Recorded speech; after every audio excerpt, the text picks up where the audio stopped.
Okay, so picture this. You're in that crucial interview, right? Everything's flowing pretty smoothly. Hmm. And then, bam, they ask, is there any possibility terminal value can be negative? It's definitely one of those questions meant to make you think. It really is. And look, to cut to the chase, theoretically, yes, it can be. But in practice, in real-world modeling, you're just not going to see it happen. Right. The important thing and what makes you stand out if you get this question is understanding why. That's the real insight. Absolutely. So that's our goal today in this deep dive. Unpack that, look at the finance principles, and basically help you give a really solid, confident answer. Yeah, sure. You understand the mechanics. So let's start at the beginning. What is terminal value? Just, the basic definition to get us grounded. Sure. So terminal value, people often just call it TV. It's essentially the estimated value of a company's free cash flow after your main forecast period ends. Okay, after the explicit projections. Exactly. You build this detailed model for, say, 5 or 10 years, and the TV is meant to capture all the value generated after that. Yeah. Stretching out, theoretically, forever. Got it. The long-term piece. But Yeah. then how could that future value possibly be negative? I mean, how does that work, even just on paper? Well, it really comes down to the math, specifically the Gordon growth model formula that's often used. Right. That formula is free cash flow to firm, the FCFF, times 1 plus the perpetual growth rate, all divided by the weighted average cost of capital, WACC, minus that same growth rate. Okay, so FCFF x 1 plus G, WACCG, got it. Precisely. Now think about it. If we assume your free cash flow, the FCFF, is positive, Which you usually would for a going concern. right, then for the entire terminal value to be negative, that denominator, the WACCG part, has to be negative. Okay. So WACC minus the growth rate needs to be less than 0. Exactly. And for that to happen, your WACC, your cost of capital, would need to be lower than the company's assumed perpetual growth rate. And that's the weird part, right? That's the theoretical condition. That's the crux of it. WACC being less than G. Because if you're in that interview, explaining that specific condition shows you really get it. You're not just repeating a definition. Absolutely. It shows you understand the levers in the formula and the economic assumptions behind them. So why is WACCG so unlikely in practice? Well, think about what it implies. A company growing forever, perpetually, faster than its cost of funding that growth. Sounds too good to be true. It basically is, economically speaking.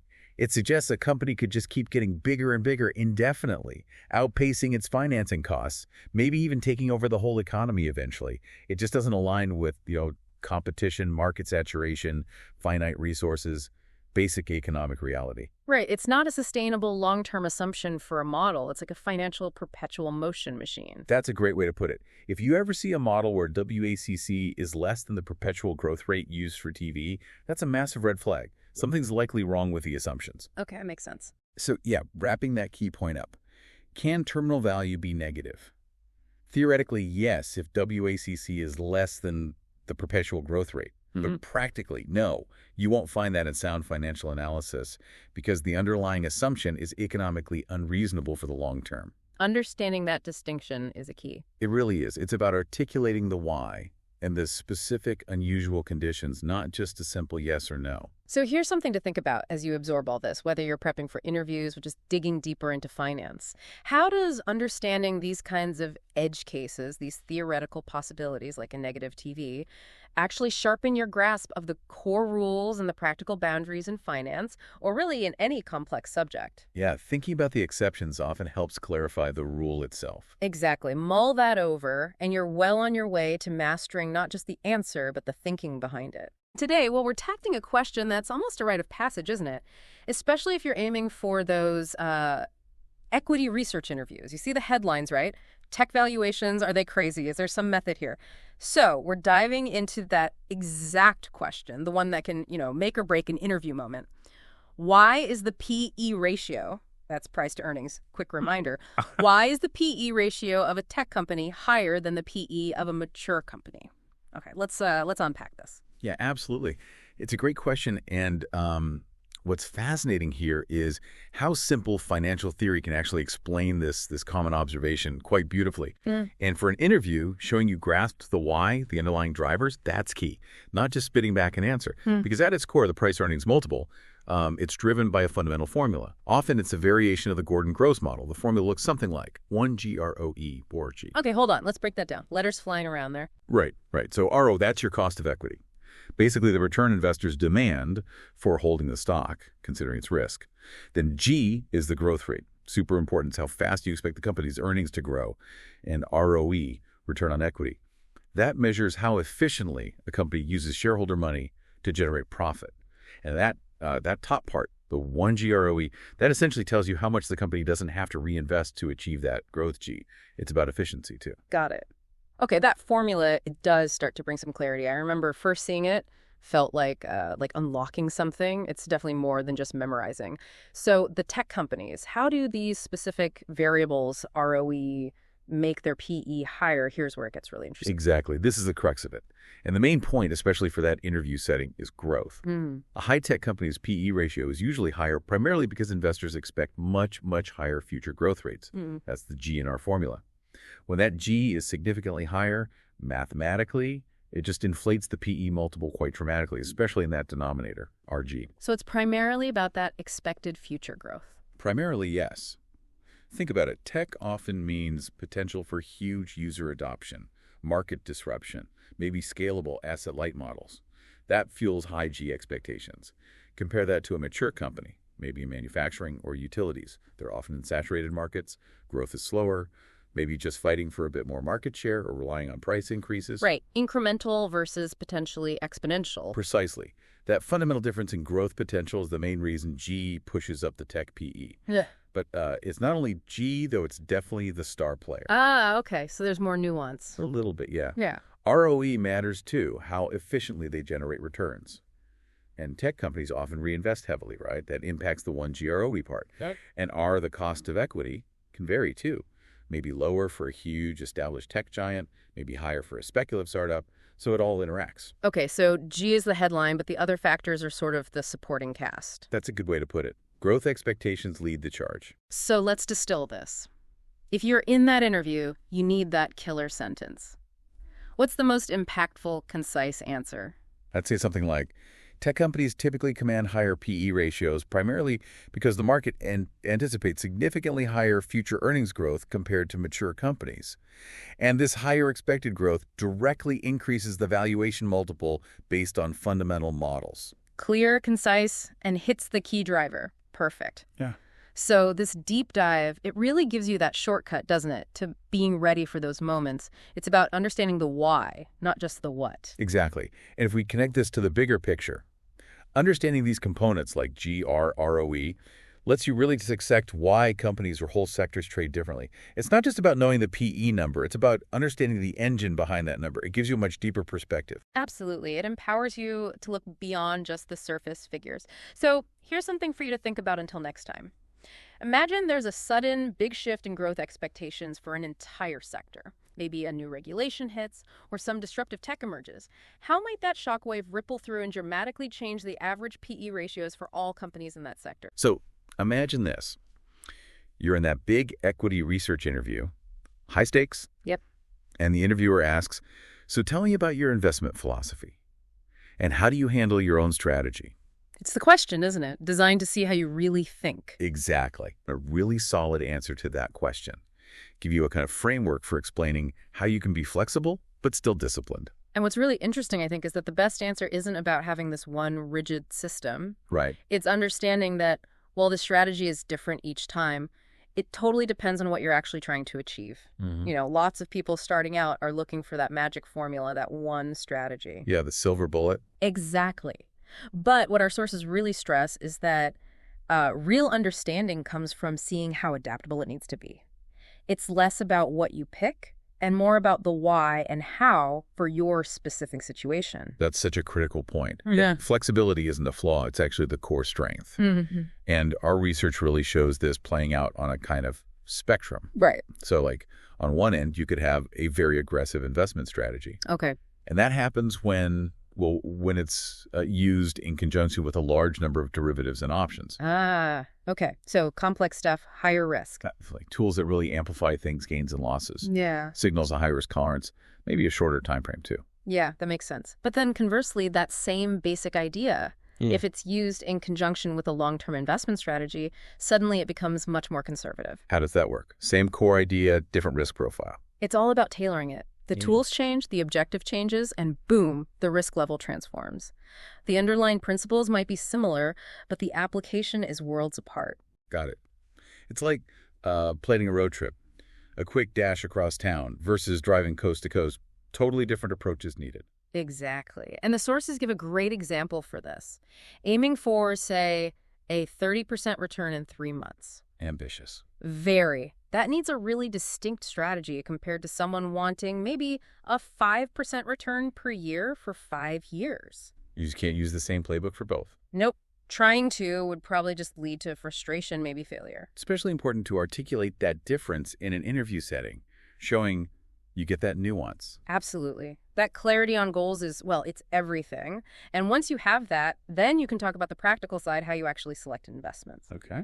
And the sources give us what they call a basic rule for selection. This is like the bedrock, the foundation that stays consistent whether you're being aggressive or conservative right now. Right. The non-negotiables almost. Yeah. So what is this basic rule? Our sources say it starts with looking for high-quality companies or funds. Makes sense. You want something solid, not just a flash in the pan. Yeah. And that means really emphasizing strong management and balance sheets. That's like the fundamental health check, right? The financial strength. Absolutely. Because even a hot industry can't save a company that's, badly run or buried in debt. Sure. And linked to that, the rule also points towards finding companies that are in a growing industry. So context matters too. Hugely. It's not just about momentum chasing, though. It's about finding those areas where good companies have the best chance to really grow and create value over time. Okay, quality company, strong financials, growing sector. What else? And this one might surprise some people, the commitment to hold on to them for a minimum of 5 years after discovering them. Wow, okay. Minimum 5 years. That shows real conviction. It does. It signals you believe in the fundamental quality you found, even if maybe other parts of your portfolio are more short-term focused. Yeah. It shows a long-term perspective. So putting it all together for that interview question. Yeah, connecting it back. Yeah. A strong investment philosophy isn't some rigid checklist you memorize. It's more like an adaptable framework. Your goals dictate the specific methods you use. Oh. It's flexible, but it's also disciplined. And that blend is exactly what a sharp interviewer in equity research wants to see. Adaptable framework. I like that. And maybe a question for you, the listener, to think about. How does understanding this kind of adaptable approach maybe influence how you set your own goals, financial or even, other life goals? That's a great takeaway question. So this philosophy isn't just one tool, it's the whole strategic toolkit. Precisely. You pick the right tool for the job at hand, short sprint, long marathon, whatever the goal requires. Something to think about next time you set an objective. What tools are you going to pull out? We're talking about getting ready for a job interview. Specifically, thinking about equity research roles. Our mission here is to arm you with a framework, a really solid way to think about a critical question that comes up a lot, the kind that can really set you apart. So the core question, and this comes straight from the material we looked at, it's phrased a bit, formally perhaps. It goes, suppose you analyze a listed company, and you have to find deep detail of the company. Then what your question will be with yourself, which, okay, it's a bit of a mouthful, isn't it? Yeah, just a bit. But what it's really getting at, especially if you're aiming for that analyst job, is what specific sharp questions do you need to ask yourself? To really get under the hood and understand a company's management, their operations, beyond just the spreadsheet numbers. Showing that deeper thinking in the interview, that's key. Absolutely. Look, the financial statements, they're crucial, obviously, your bread and butter. But they mostly tell you what happened, past tense. Right. The history. Exactly. To get why it happened, and maybe more importantly, what might happen next, well, that's where management comes in. They're the human factor, right? The strategist, the one steering the ship day to day. They're behind every single number on that P&L or balance sheet. So in an interview context, if you can lay out a clear way you think about evaluating them, that shows a really impressive, nuanced approach. It shows you think like an analyst already. Precisely. It's about showing how you think, not just rattling off facts you memorized. Okay, perfect. So let's do that. Let's unpack this. What are those specific questions you should be asking yourself? These aren't just, abstract ideas. These are practical things to dig into. Let's build that kind of internal checklist for assessing leadership. Where do we start? Maybe with the foundation. Can you even trust these guys? Good place to start. Let's call it management reliability and future vision.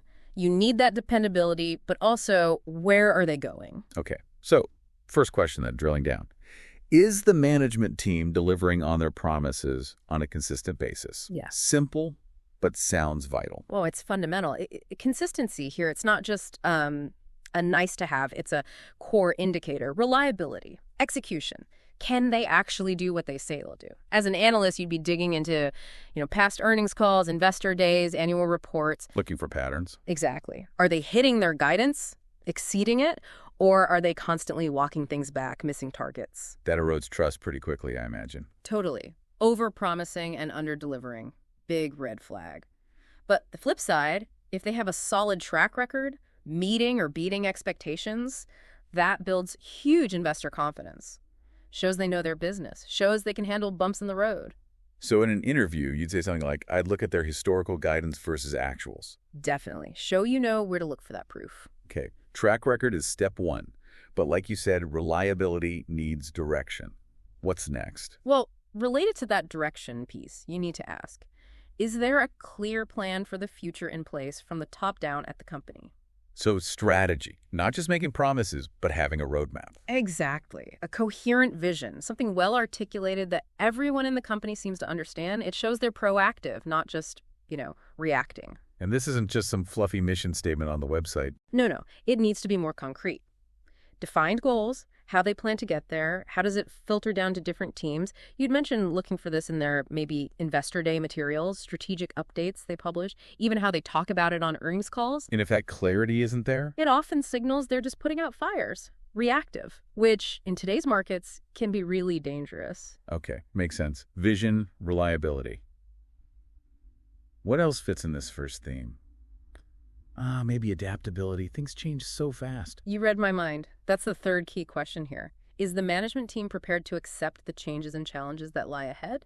A test at how they handle the future, essentially. Yeah, adaptability is it's non-negotiable now for long-term survival. Growth, too. Can they see shifts coming? Tech changes, market shifts, new regulations. And critically, do they embrace them or fight them? Do they see disruption as like a threat or an opportunity? Exactly that. Are they agile? Can they pivot? Or are they stuck in their old ways, maybe clinging to a business model that's fading? How would you assess that from the outside? You'd look at history again. How do they respond to past industry shifts? What's their M&A strategy look like? Are they buying future tech or just consolidating old stuff? Where are they investing? Right. Teams stuck in the past, they often get left behind. It happens all the time. Blind spots are deadly. Okay, so that's a strong foundation. Reliability, vision, adaptability. But knowing what they plan and if they're adaptable is one thing. How they actually run the business day to day, how they handle resources, that feels like where the rubber really meets the road for an investor. Oh, absolutely. Let's shift there. Let's talk operational acumen and resource allocation. This is about execution. First thing that jumps out, especially thinking about risk, is the management team up to the task of dealing with the crisis? Because crises happen, don't they? They do. Every single company faces them eventually. And how management handles a crisis, wow, it tells you a lot. It's a real test of leadership. You're looking for resilience, proactive measures if they see anything coming, and then decisive action under pressure. So not just reacting, but how effectively they react. Exactly. Supply chain chaos, a PR nightmare, an economic shock. How did they communicate? Did they make tough calls quickly? Or did they dither? Where would you find that info? News archives. News archives, definitely. Sometimes their own disclosures, investor relations materials might address past issues. How they handled it reveals a lot about their real capabilities, their character even. Their true colors showing under pressure. Okay, sticking with operations. What about the actual products or services? Here's a question. Is the management team putting together the best possible product mix? That sounds like it gets to the core of their market understanding. It really does. This ties straight into, do they get what customers want now? Do they see where the market's going? How do they stack up against competitors? Are they innovating, optimizing what they already have? A good product mix meets today's needs, but also anticipates tomorrow's. How would you gauge best possible? Seems subjective. You'd look at their product pipeline. What's coming? Market share trends, are they gaining or losing in key areas? How do their product specs or features compare? Are they managing the life cycle, knowing when to invest, when to phase out? It reflects real insight or lack thereof. Okay, and the flip side of that, the potential danger zone. What about this? Is the management reliant on a small number of products and a small number of clients? That screams risk to me. You're right to flag it. Huge concentration risk. If you depend too much on one product line or just a couple of massive clients. One client walks, or that product becomes obsolete. And boom, the impact can be devastating. Diversification, both in products and customers, signals a much healthier, more robust business model. It shows management is thinking long-term stability, not just riding one wave. And you could find info on major customers in their filings. Often, yes. In the U.S., 10K filings often require disclosure if a single customer accounts for, say, 10% or more of revenue. Segment reporting can also give clues. Good practical tip. Okay, moving towards the future again. Innovation. Is the management spending enough money on research and development? How do you judge enough? Yeah, enough is always the tricky word, isn't it? It's relative. But the core question is about commitment. Is R&D seen as a cost or an investment? You definitely compare their R&D spend, usually as a percentage of revenue, to their direct competitors and the industry average. That gives you a baseline. But it's not just the amount. No, definitely not. You have to ask, what are they spending it on? Is it truly innovative R&D, new product categories, process breakthroughs, or is it just maintaining old systems, keeping the lights on? Are they generating new patents, things like that? Exactly. Is it aligned with their strategy? Does it address future market trends? You find the numbers in the financials, like the cash flow statement, but then you need that context. You need to interpret it. Context is everything. Yeah. Okay, and a broader resource question, maybe pulling some threads together. Is the management team allocating their resources wisely to new products and business expansion? Where does the money go? This gets to the heart of capital allocation. It's one of the most critical jobs of management. Can they identify opportunities with high potential returns, and do they actually put the company's money there? Not just hoarding cash, or worse, wasting it. Right. Are they making smart acquisitions, expanding into new markets effectively, investing in tech that actually pays off? Or are they throwing good money after bad on pet projects or declining businesses? How do you track that? You look at their CapEx trends, capital expenditures, you analyze their acquisition history. Did they overpay? Did the deals actually deliver the promised synergies? Look at the returns they're generating on invested capital. It tells you if their spending is actually creating value. Okay, that's a lot on operations and resources. Yeah. Super important. Let's shift gears a bit. What about the people side and the financial mindset? Good transition. Let's call it human capital and financial philosophy. People first. How about this? Is there anything the management is doing to keep their best employees? Talent retention. Sometimes feels like a soft factor, but it can't be. Yeah. Oh, it's absolutely not soft. It's critical. Losing key talent, that disrupts everything. Innovation stalls, projects get delayed, institutional knowledge walks out the door. Plus, it costs a fortune to replace good people. So what indicates they are focused on retention? You look for signs they invest in their people. Training, development programs, competitive pay and benefits, obviously. But also things like fostering a positive culture, clear career paths, good succession planning. Management teams that get this understand that their people are their most valuable asset. Where might you find clues about this? Glassdoor reviews. That can be one data point, yeah. Also, look at executive turnover rates. Sometimes annual reports talk about employee engagement initiatives. It requires digging, but it's important. Definitely. Okay, now a sharp financial question. This one's intriguing. Is the management team more concerned with the bottom line or the margins? My gut says bottom line is the goal, so what's the catch? It's a great question because it forces a deeper look. Focusing only on net profit, the absolute bottom line number, can sometimes encourage, let's say, less than ideal behavior. Like what? Like maybe cutting corners on quality to save $1 this quarter, or slashing R&D, or squeezing suppliers so hard they damage relationships, aggressive cost cutting that kills morale. All just to make that final number look a bit better now. Short-termism. Exactly. Whereas a focus on margins, gross margin, operating margin often shows a better handle on the core business, efficiency, pricing power, cost control within the operations. Healthy margins usually signal a more sustainable, robust business. So margins tell a story about operational health, not just the final outcome. Precisely. A company could grow its bottom line but have shrinking margins, which might mean they're buying revenue or facing intense competitive pressure. You'd want to specifically mention tracking margin trends over time. Got it. Very insightful distinction. And when problems do crop up, as they always do, how do they fix them? Is the management team focusing on temporary solutions or on long-term solutions for a specific problem? Yeah, the quick fix versus the real fix. Are they just slapping a Band-Aid on it, playing whack-a-mole with issues? Kicking the can down the road. Right. That might make the current quarter look okay, but the problem just comes back, often bigger. It usually costs more in the long run. Strategic management looks for the root cause. They implement sustainable solutions, even if it's harder or takes longer.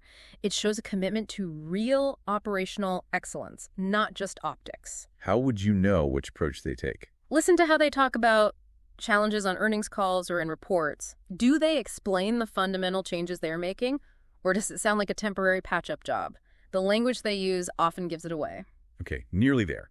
Let's wrap up with the big picture stuff, the basic structure and how they interact with the world.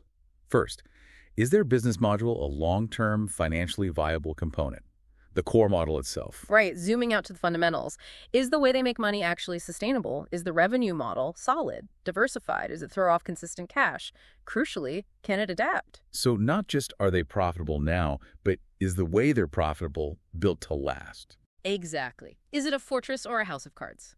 You're assessing the inherent financial health and longevity of the business structure itself, looking at historical cash flow, their competitive moat, the long-term industry trends. Okay, and thinking about investors, the owners. Does the company's management distribute its profits to its stockholders? Capital returns. Yeah, this is about shareholder friendliness, but also financial discipline, dividends, share buybacks. These show management is thinking about rewarding owners. It also usually means they're generating enough free cash flow to return capital, which is a good sign in itself. Or if they don't pay dividends, they need a good reason. Precisely. If they retain all earnings, they should be able to clearly articulate why. How reinvesting that capital back into the business will generate even better returns for shareholders down the line. It's about their philosophy and how they communicate it. Communication seems key, especially when things get tough. Which leads to, is the company's management communicating with its stakeholders and providing them with reassurance if the company is struggling? Transparency in adversity. Hugely important. Clear, honest, timely communication. It builds and maintains trust even when the news is bad. Management that's upfront about problems, explains the why, outlines the what we're doing about it. They build massive credibility. Then the opposite, hiding bad news. It almost always backfires. Evasiveness, sugarcoating. It fuels speculation, destroys trust. The stock can get hammered far worse than if they'd just been straight from the start. You'd look at how they handled past rough patches. Which brings us nicely to the final overarching point, really. Is the company's management open and transparent? Just generally. Yeah, this kind of sums it all up. It's about integrity, routine disclosures, clear financial reporting, ethical behavior. Is it easy to understand what's going on? Transparent management reduces risk. It fosters a healthier culture. It makes your job as an analyst, frankly, more feasible because you trust the information you're getting. It's the foundation of the whole relationship. Wow. Okay, that was definitely a deep dive. 15 very specific, very probing questions to ask yourself. Especially, like we said, if you're prepping for that equity research interview. This framework gives you a really structured way to think about management, way beyond just the numbers. Being able to talk through this kind of analysis in an interview, that really shows you think deeply, critically about the people driving the business. That's got to make a difference. It absolutely does. And maybe a final thought for you, the listener, to mull over. How might actually using this framework, asking these questions proactively, not just for an interview, but in your own investing or even just understanding companies, how might that fundamentally change your perspective? On investing, sure, but maybe even on leadership in general. It's about looking past the surface, isn't it? Really trying to understand what makes a business tick. Powerful stuff. A great question to leave us with. Thank you for joining this deep dive today. You're on an earnings call. What questions do you ask management? Our goal here is to figure out what kind of questions actually, impress. It's definitely more than just ticking a box. Absolutely. It's really not a quiz. It's more like a test of how you think.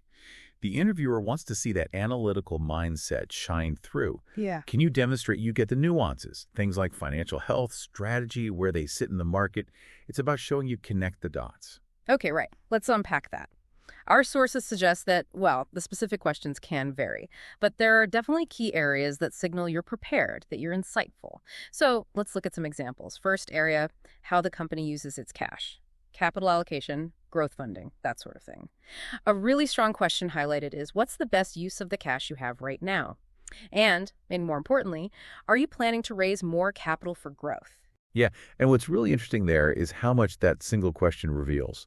It pushes management to lay out their capital strategy, which for an analyst is just vital. Are they plowing it back into the business, giving it back to shareholders, paying down debt?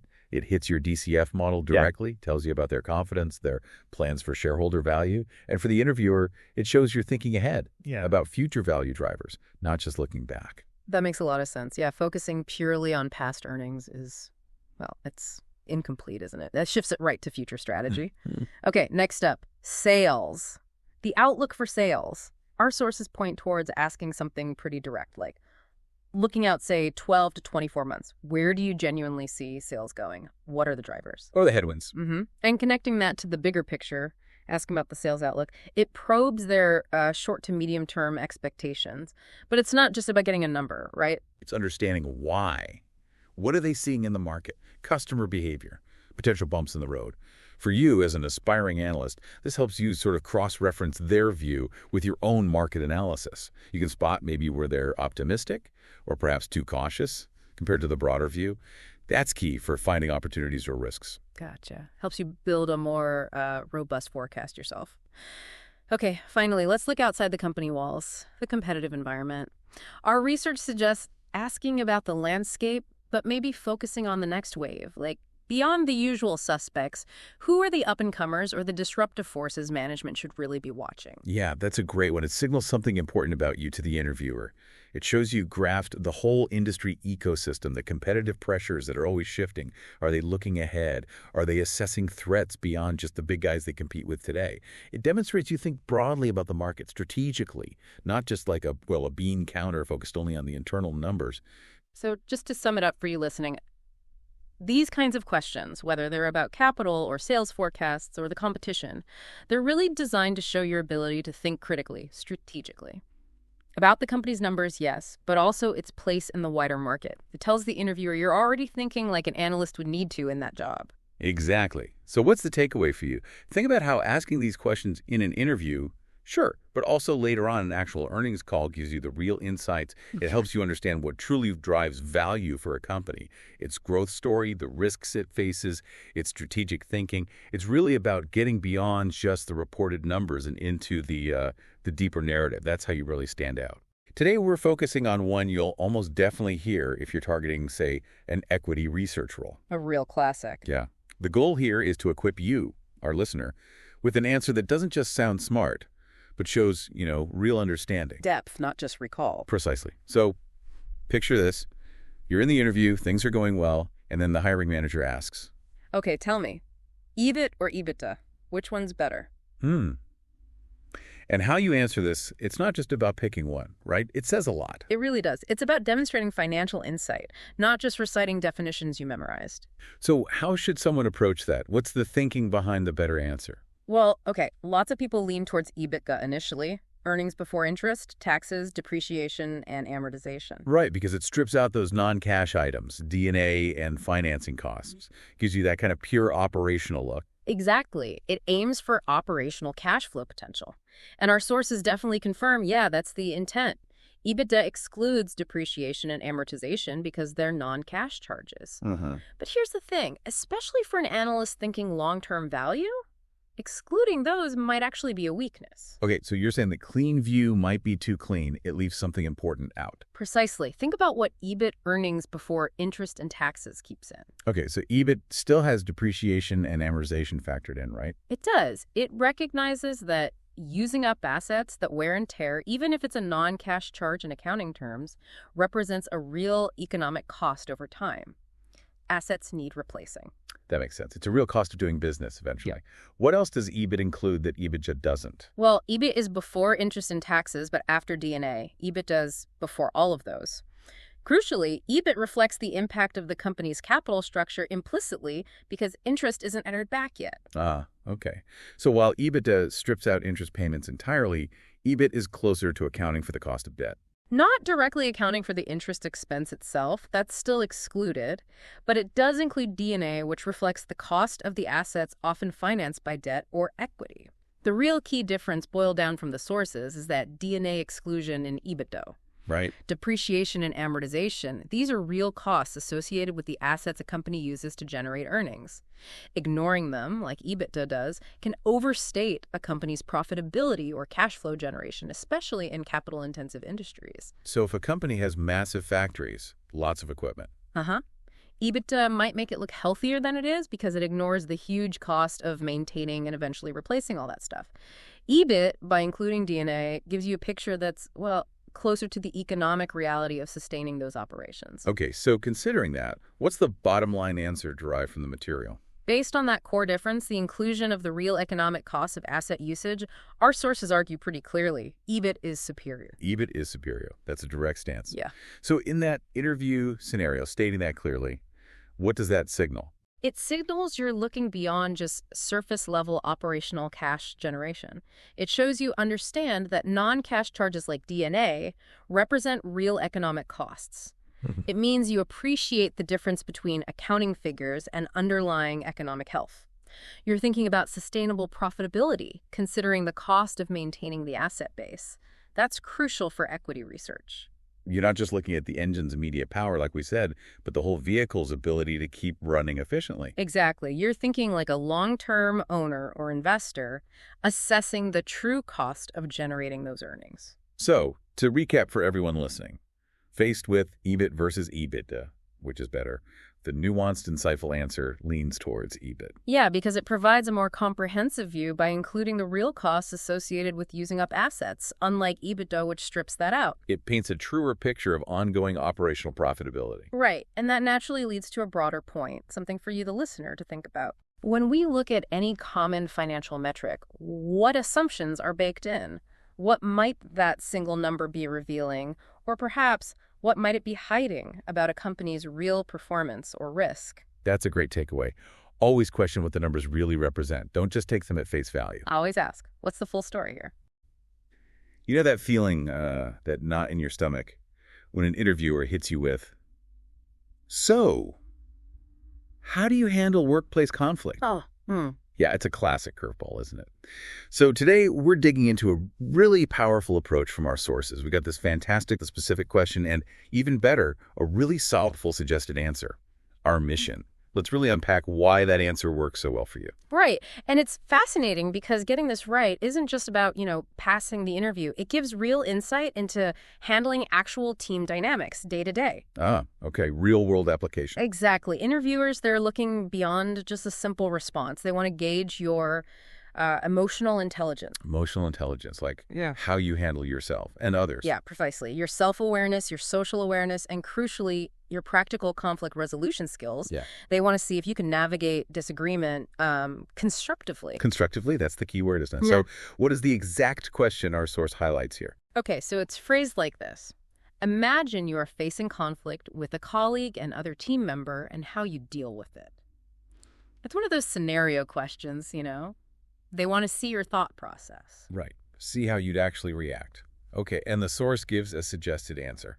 It does, and it's quite insightful. Let's hear it. It goes, I understand that different people have varying points of view, which can lead to miscommunication and conflict between people. The direction of the project was determined after we each explained our respective perspectives and thought processes to one another. When it comes to conflict resolution, communication is essential. Okay, well, let's break that down. The first part, I understand that different people have varying points of view. That immediately sounds, reasonable. It really does. And it's more than just empathy. What you're doing there is framing conflict as like a natural result of different information or viewpoints. Yeah. It's not a personal fight. It's about different perspectives. That framing itself kind of diffuses the tension and shows maturity. Yeah, it sets a really rational tone, like you're not going to get flustered. And then it moves to the action part. The direction of the project was determined after we each explained our respective perspectives. That feels very proactive. Exactly. You're not just saying conflict happened, you're saying how you engaged with it. Explaining perspectives, thought processes that shows you're about understanding, not just winning. It signals leadership, really. Understanding, not winning. I like Okay. that. And the focus on the outcome, the direction of the project was determined. That's key too, right? Absolutely key. It shows you're results oriented. The conflict led somewhere productive for the team, for the project. You're showing you can move things forward. It's like saying, yeah, there was a problem, but we solved it, and here's how. Right. Not just dwelling on the problem itself. And that final sentence. When it comes to conflict resolution, communication is essential.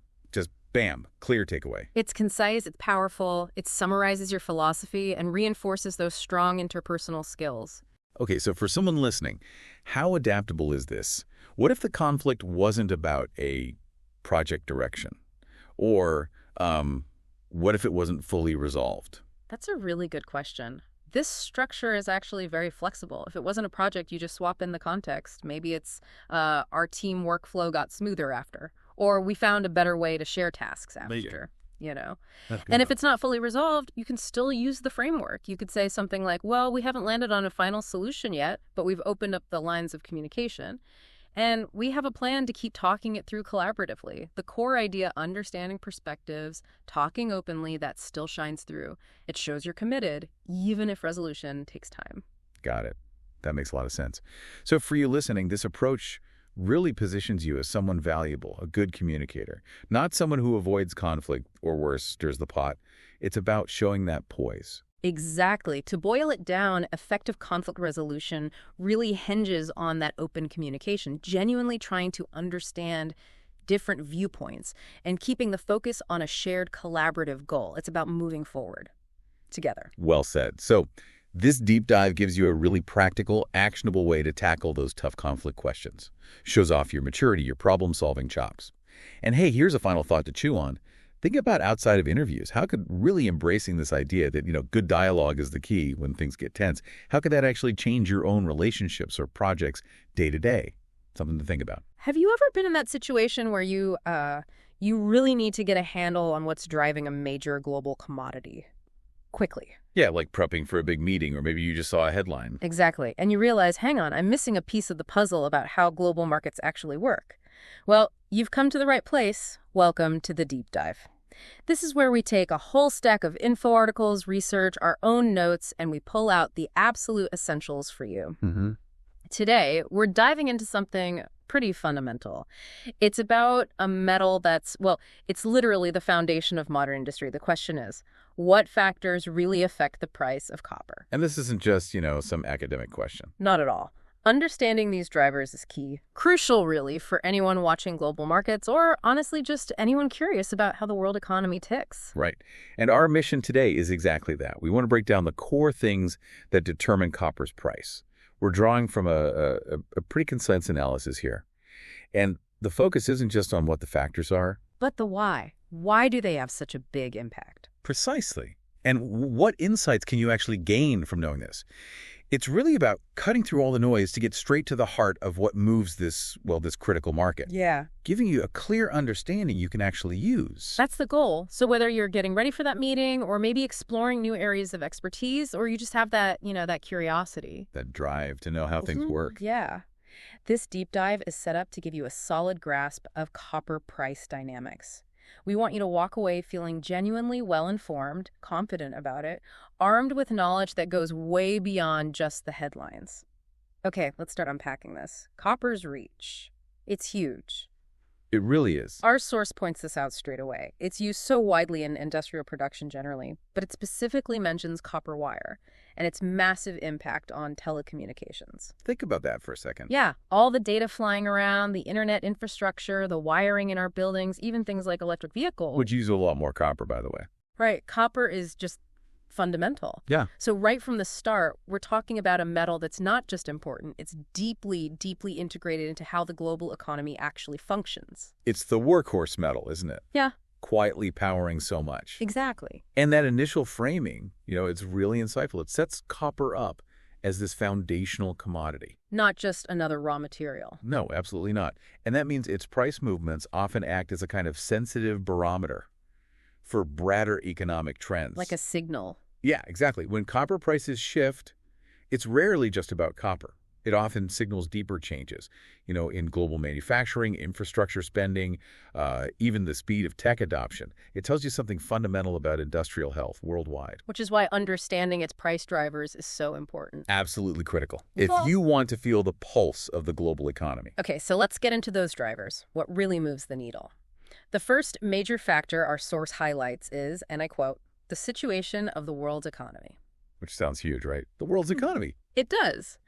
But the analysis quickly refines that. It says copper consumption is mainly concentrated in the industrialized countries. Okay.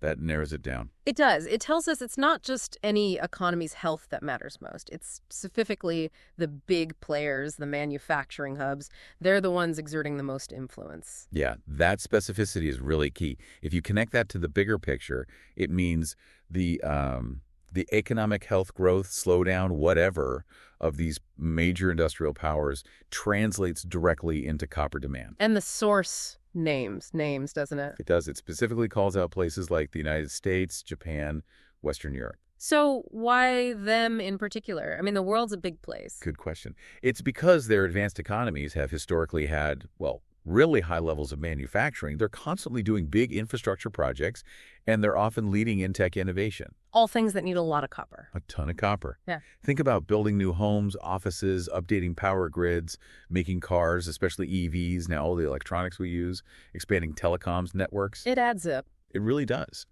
So when those specific economies are humming along, when factories are busy and construction is booming. Demand for copper surges. Exactly. And the price usually follows. But the reverse is also true. Right. A big slowdown or a recession in those key regions. It can really hit demand hard. Yeah. And that puts downward pressure on prices. It's a pretty direct link to global industrial confidence, you could say. So what does this mean for you listening? It's not enough to just say the economy affects copper. That's too vague. Right. You need to know which economies are the main drivers. And crucially, why their conditions have such a big impact. It's about connecting those engines, heavy industry, tech directly to the pulse of this commodity. And that level of detail moves you from just, general awareness to having a real actionable insight. You can look at the news differently. Okay, now for something that might be a bit surprising, it definitely caught my eye. Oh, yeah.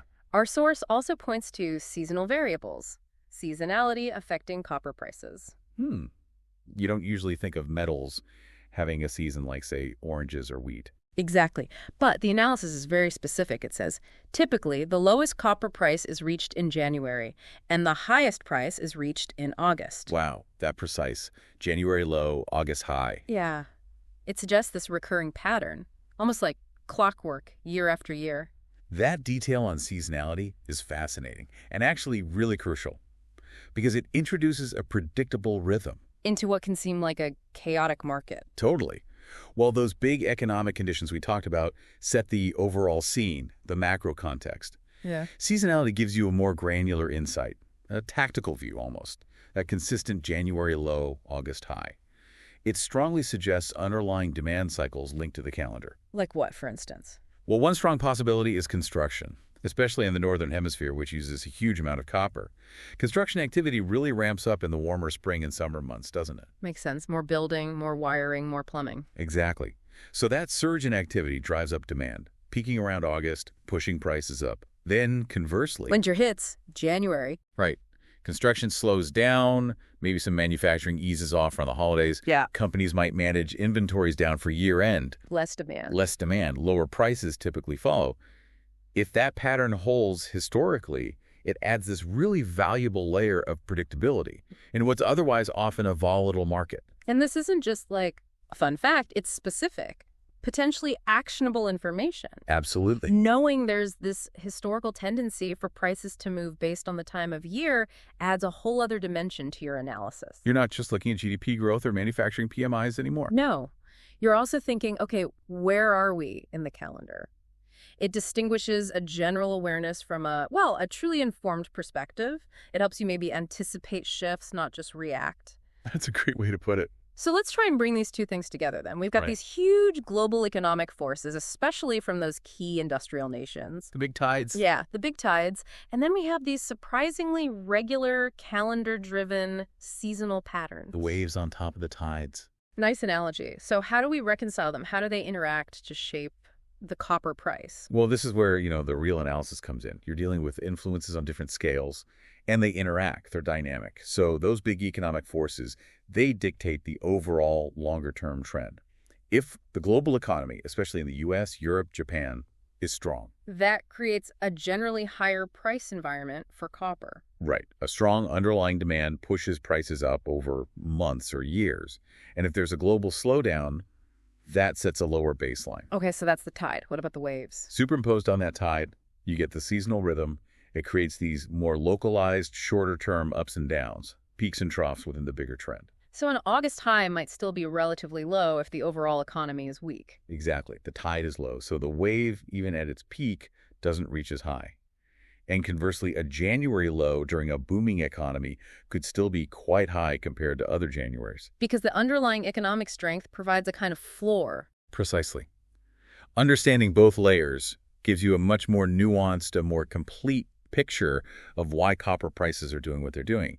It really shows that commodity prices aren't just one-dimensional. It's this complex dance, isn't it? Between those sweeping macro tides and the more predictable micro-seasonal waves. That interplay is key. Absolutely paramount. If you really want to be well-informed, not just about copper, but commodities generally, it lets you see behind the price chart to understand the forces shaping it.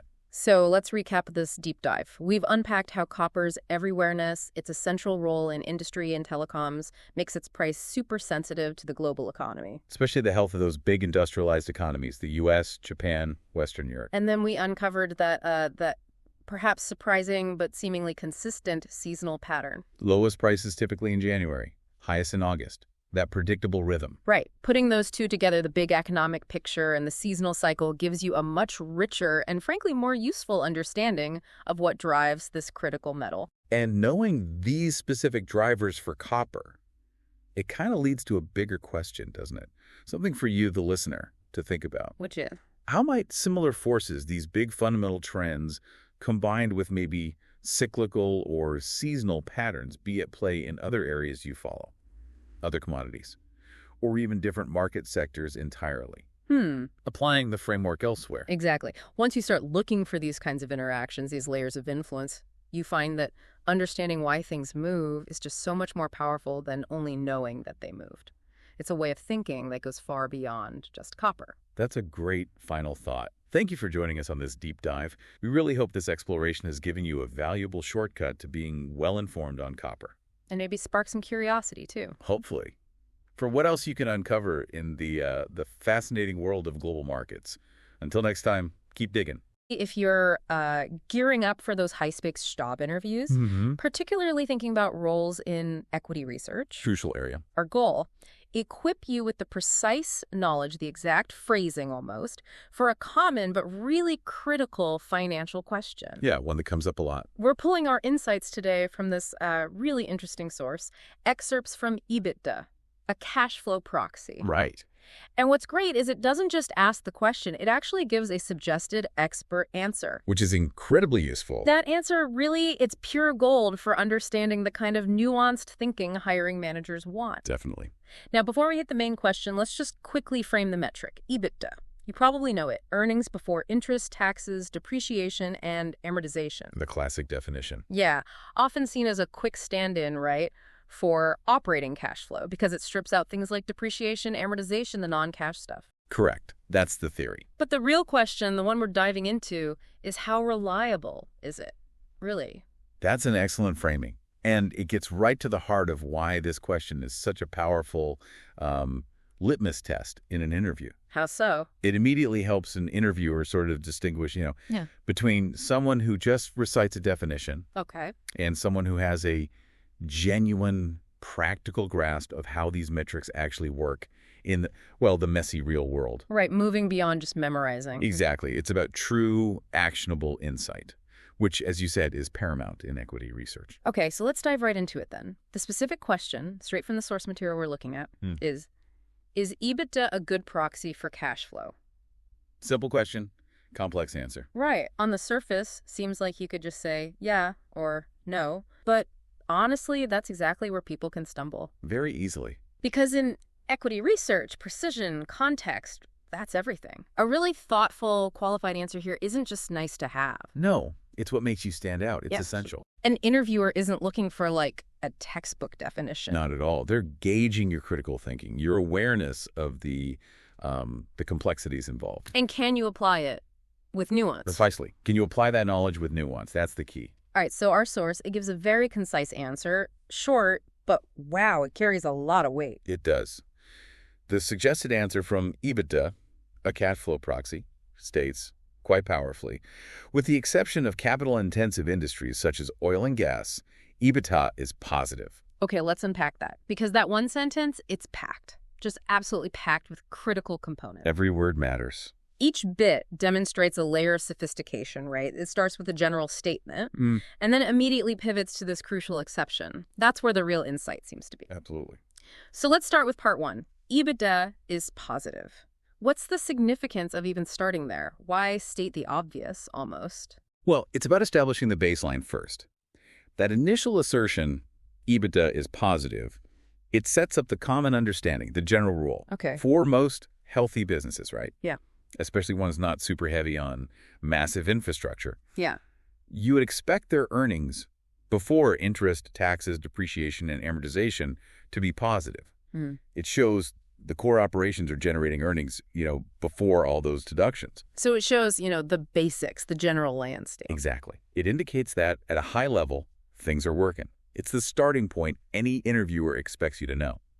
Okay, so you set the stage, general rule established, but here's where it gets really interesting. Right. This is where the power of this answer really kicks in. Yeah. The immediate, precise qualification, because it doesn't stop there, it adds.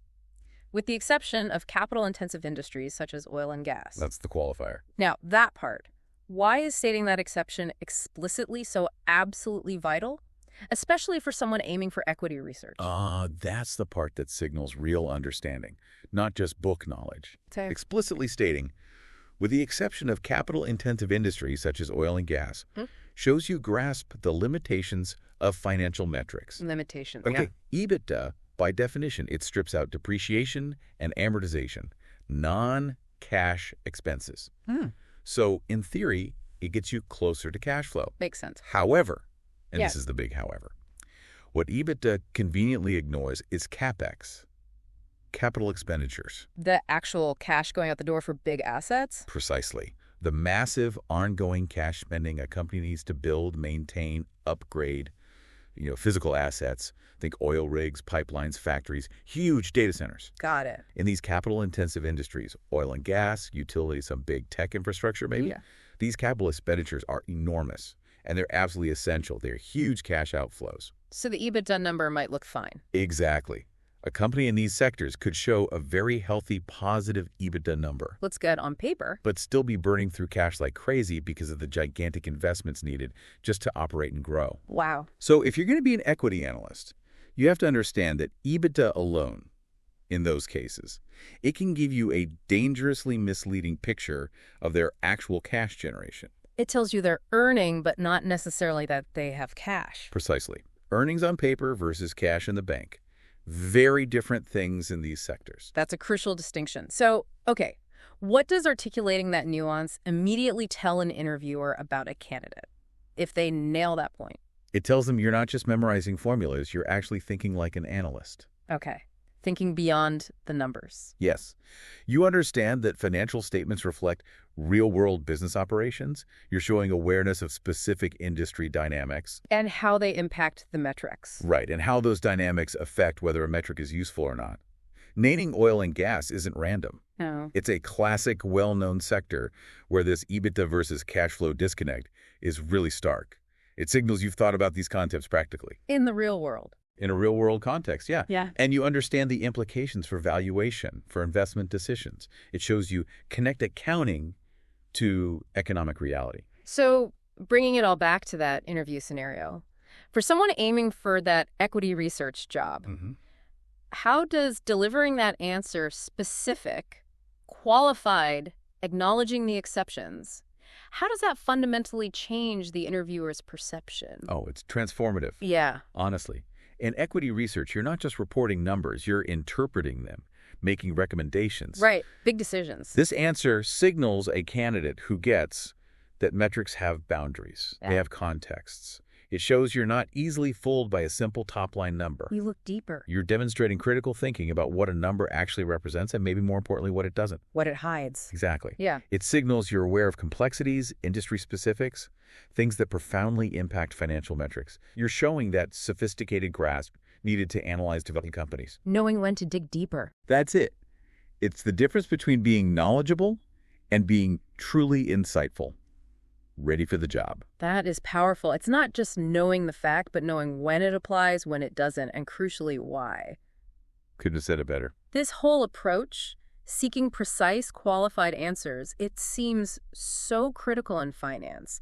Are there other sort of common financial rules of thumb that maybe have similar hidden exceptions, like this EBITDA discussion? That's an excellent question, and thinking like that is the mark of real expertise. So give us an example. Okay, well, take the idea that, a strong balance sheet with low debt is always better. Seems reasonable. Generally true, right? Generally, yes. Yeah. But consider, say, utility companies. Okay, utility. They're inherently capital intensive. They build huge power plants, grids. Right. Massive infrastructure. And they often rely heavily on debt financing for those projects. But crucially, those projects are usually backed by predictable, often regulated cash flows. So the debt is supported differently. Exactly. For a utility, a moderate to high debt-to-equity ratio might be perfectly normal, even efficient for their business model. An analyst who just blindly applies the low debt is always good rule. But miss the point. Completely. They'd penalize the utility without understanding the industry's specific financing structure and those reliable cash flows. They'd miss a huge part of the picture. So it's another case where the simple rule breaks down if you ignore the context. Absolutely. The exception is critical. It just underlines that importance again. Look beyond the surface, understand the business, the industry dynamics. Precisely. In financial analysis, especially equity research, it's rarely about universal truths. It's almost always about the subtleties, the context. The nuances. The nuances. Understanding when a metric or a rule is reliable, when it isn't, and why. That's where the real value, the real insight lies. Essential for making sound investment decisions that actually hold up. Absolutely. Under scrutiny. So this deep dive, it really boils down to the huge value of providing not just an answer, but the precise, qualified answer. The one that acknowledges the exceptions. And the specific contexts. It's knowing the difference between just having a fact and truly understanding how and when to apply it, or when not to apply it. And if you connect that to the bigger picture, it's really about building an analytical mindset. How so? It's about questioning assumptions, even the widely accepted ones. That's really the cornerstone of robust financial analysis, challenging the status quo sometimes. Okay, so as a final thought for you, the listener, as you go forward, maybe into an interview, maybe just in your own learning, consider this. How might other common financial rules of thumb also have these kinds of specific, maybe less known exceptions that could completely change how you apply them? Like we saw with EBITDA and maybe debt ratios. Exactly. What other assumptions out there might need a closer look, a bit more scrutiny? Good question to ponder. And maybe even beyond finance. How can this approach, seeking precision, hunting for exceptions, really understanding the context, how can that elevate your thinking and your communication in, well, pretty much any field? It's about being truly informed. Not just knowledgeable. There's a difference. Until next time, keep diving deep.